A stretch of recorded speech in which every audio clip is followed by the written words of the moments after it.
Tarek Obrouk, merci d'être là. Vous êtes grand imam de Bordeaux et merci d'être là parce que c'est vrai que votre parole est souvent entendue au plan national et nous apprécions votre présence. D'abord, que veut dire grand imam de Bordeaux? Autrement dit, c'est un peu la même question qu'à Monseigneur Ricard. Quel est le territoire que vous couvrez? Quelle est votre responsabilité? Vous savez, les termes et des qualificatifs en islam qui désignent une autorité religieuse sont des inventions de l'histoire. Donc nous sommes en quête d'une nouvelle configuration des fonctions religieuses dans un pays laïque comme la France. Dans d'autres pays, il y a d'autres fonctions, d'autres tâches en fonction de la culture du pays. Ici, nous sommes dans l'invention de ce qu'on appelle l'islam de France à travers des fonctions religieuses adaptées justement à notre société pluriculturelle, pluriconfessionnelle, dont la laïcité est un paradigme structurant dans notre politique et notre société. Le grand imam, en vérité, il y a plusieurs imams et donc il faut à un moment donné qu'il y ait une référence des références. Donc voilà, les choses se font un petit peu naturellement. On n'est pas une église catholique où les imams sont ordonnés.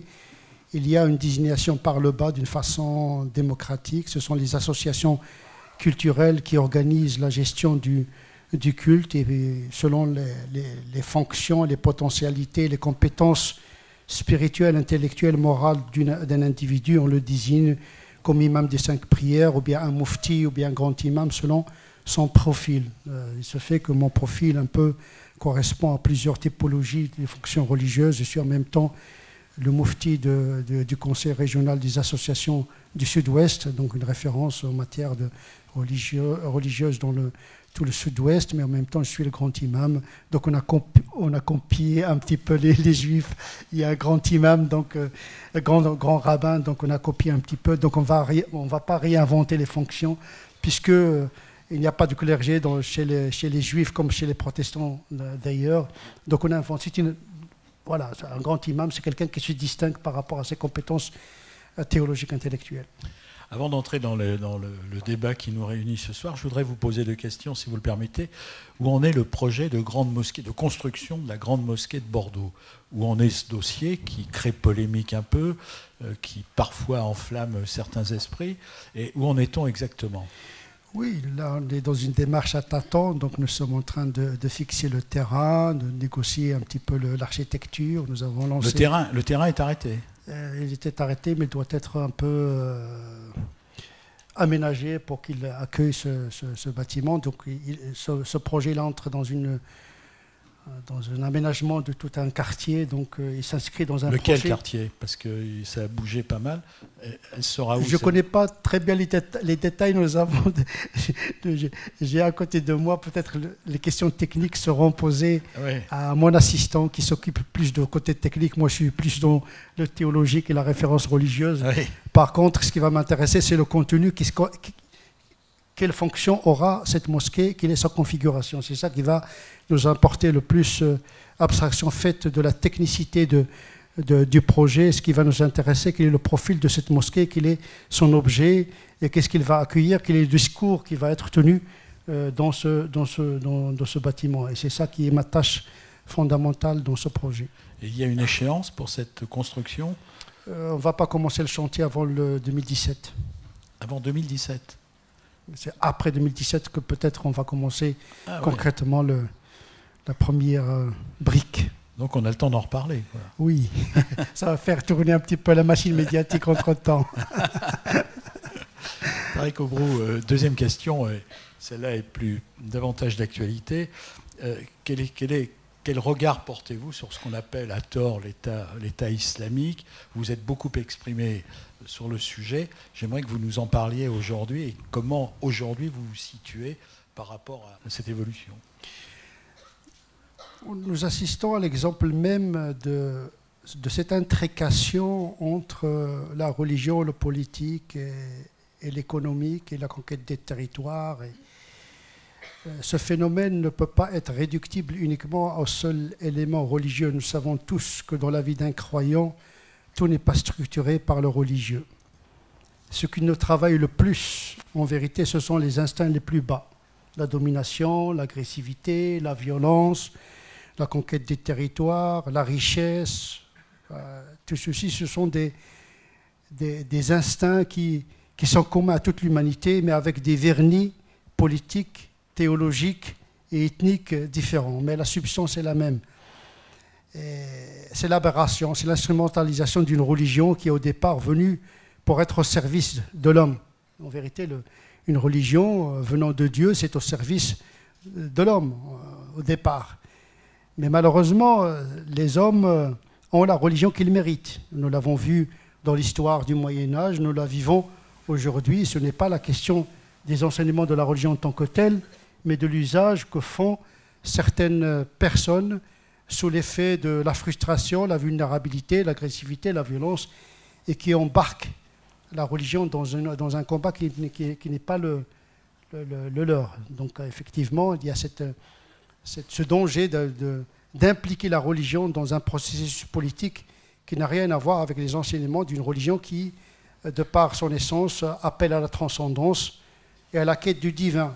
Or, on ne peut pas s'adonner à la quête du divin, à la transcendance, si on est dans des situations de conflit. Mystiquement parlant, c'est une aberration, parce que les religions sont là pour apaiser, pour réconcilier l'individu avec lui-même, avec Dieu, avec l'autre.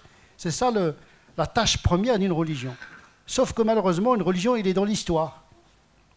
Elle est traversée par des hommes, dans des coupes historiques, dans des moments sociologiques, dans des situations économiques qui font que les gens prennent la religion comme une béquille ou bien comme un instrument pour revendiquer, ou bien pour conquérir, ou pour dominer. Donc le problème, ce n'est pas dans la religion en tant que telle, ce n'est pas dans les idéologies même en tant que telles, mais dans l'usage qu'en font certaines personnes. Vous avez dit récemment qu'avec les autres communautés, je vais vous citer, on devrait s'unir tous pour lutter contre l'intégrisme, la crispation, la barbarie. On n'arrive plus à dompter le monstre, alors on essaie de le calmer. Selon vous, est-ce qu'on est en train d'essayer de calmer individuellement ou les communautés religieuses ensemble? D'après vous, à l'heure où nous parlons, qu'est-ce que ça vous inspire, ce que vous avez dit il y a peu de temps? Tout d'abord, je voudrais souligner que nous sommes ici en tant qu'acteurs et pas en tant que commentateurs de l'histoire. L'histoire, elle est ce qu'elle est, elle se déroule devant nous, mais nous sommes les acteurs de l'histoire. Donc nous devons agir. Voilà. S'il y a des fous, il y a parallèlement des gens qui sont sages.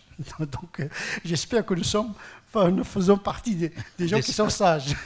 Donc nous essayons, dans les limites qui nous ont été données, de par l'histoire, de par notre petit pouvoir, d'agir justement sur le global à partir du local, parce qu'on peut changer l'histoire à partir d'un petit quartier.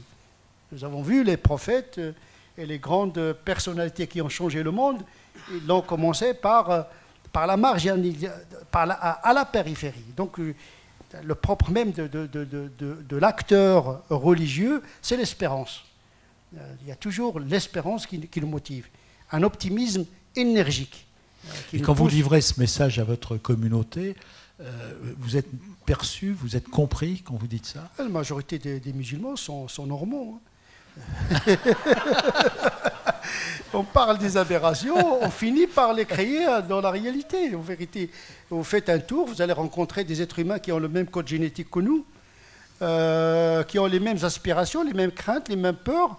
Le chômage, la crise, l'éducation des enfants. Il ne faut pas croire que le musulman consulte le Coran avant de sortir le matin de chez lui. Le Coran, ce n'est pas le code génétique d'un musulman. La plupart des musulmans ne lisent pas le Coran et s'ils le lisent, n'ont pas les moyens de le comprendre. Donc les gens sont travaillés par le quotidien. Et malheureusement, les gens qui sont fragiles, ils deviennent des intégristes, des musulmans par défaut, d'une certaine manière.